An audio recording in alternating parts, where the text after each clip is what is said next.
Oups, ça chauffe. Bon, on le sait tous que la planète se réchauffe.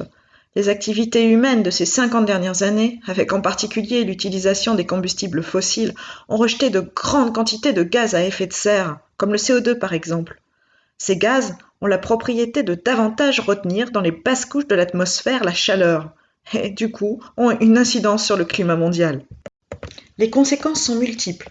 Des températures caniculaires de plus en plus fréquentes, des océans qui se réchauffent, la glace qui fond, les forêts qui brûlent, des crues puis des sécheresses, des tempêtes et des cyclones, des effets sur la santé comme les allergies ou les atteintes respiratoires, une biodiversité qui disparaît, des animaux qui s'éteignent et des plantes qui souffrent et doivent s'adapter.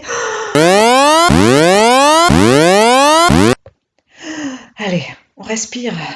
Et on va même essayer d'expliquer pour se détendre l'augmentation du niveau des océans. Notre planète bleue, dont les océans couvrent 70% de la surface de la Terre, dispose d'un pôle Nord où se trouve un continent appelé Arctique, essentiellement composé de banquise. La banquise, c'est un océan gelé. C'est une couche de glace qui se forme à la surface de l'eau par solidification.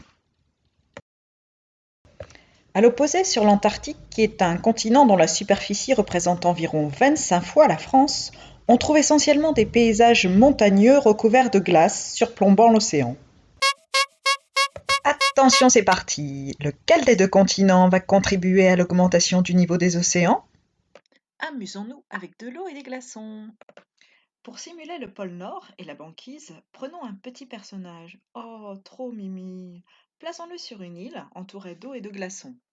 Pour représenter l'Antarctique, on réalise un montage où il y a toujours un petit personnage sur une île et les glaciers sont simulés par de la glace placée dans l'entonnoir là-haut. Cette glace n'est pas en contact direct avec l'eau. On attend un peu, histoire que les glaçons fondent, et on remarque que dans le premier cas, la fonte de la banquise ne modifie pas le niveau de l'eau dans le bécher. Par contre, dans le deuxième cas, notre petit personnage a pris cher. Eh oui, il a les pieds dans l'eau à cause de la fonte des glaciers continentaux. Expliquons l'histoire de la fonte de la banquise.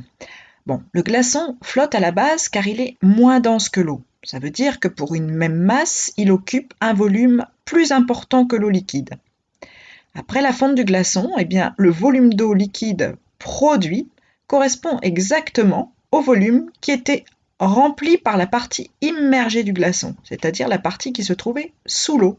Voilà. Dans le cas de l'Antarctique, lorsque les glaciers fondent, ils arrivent sous forme liquide dans l'océan. On rajoute donc de l'eau à de l'eau, et c'est normal que le niveau monte. Oh, il va prendre froid ce petit bonhomme. Et la fonte des glaces en Antarctique s'accélère à vitesse grand V.